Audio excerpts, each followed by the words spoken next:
Thank you. I thank Senator Durbin for his leadership in this area.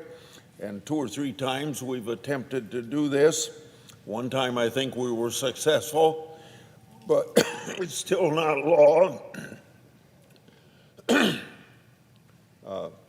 I'd like to put this in the simplest form I can by saying, watching television all the time, prices are showing up all the time for this product or that product. I don't know how many times I see something cost $9.99 or $19.99, or the price of an automobile for $26,000.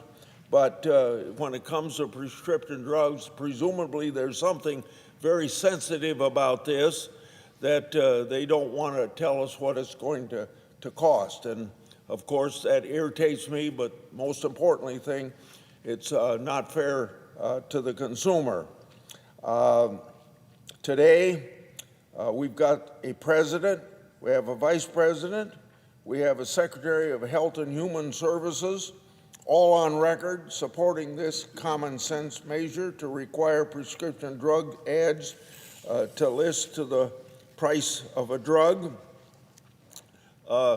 In fact, I discussed this with the HH secretary prior to his confirmation, and he told me he thought that it could be done by regulation.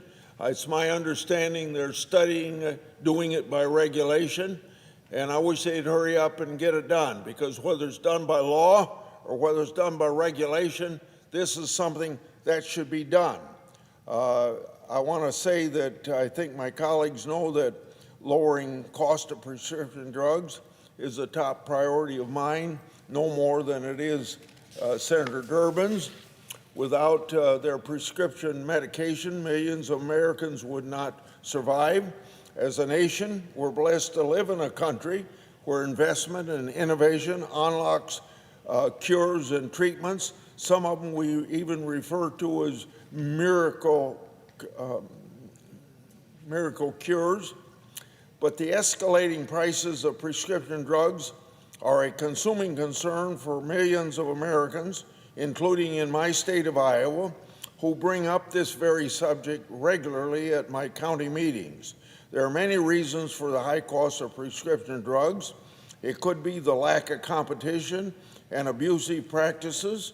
It could be opaque and powerful drug middlemen that we call pharmacy benefit managers, and a lack of transparency on prices. And by the way, I just mentioned PBMs.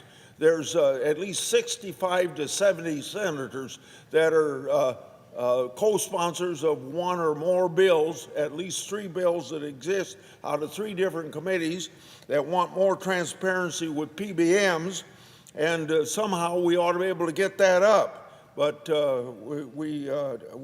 and hopefully we'll be successful before this year's out. So I'm working in all 3 of these areas I just told you about to advance bipartisan solutions. When voluntarily choosing to promote medications over the airwaves, manufacturers are already required to disclose safety and side effects.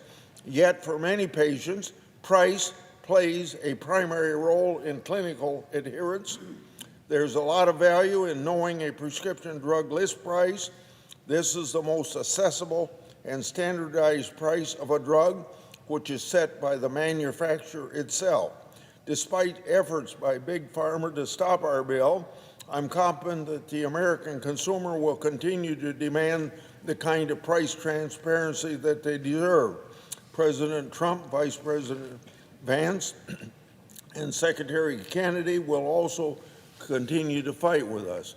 If critics have solutions to make our bill better, come to the table, present your ideas, work with us.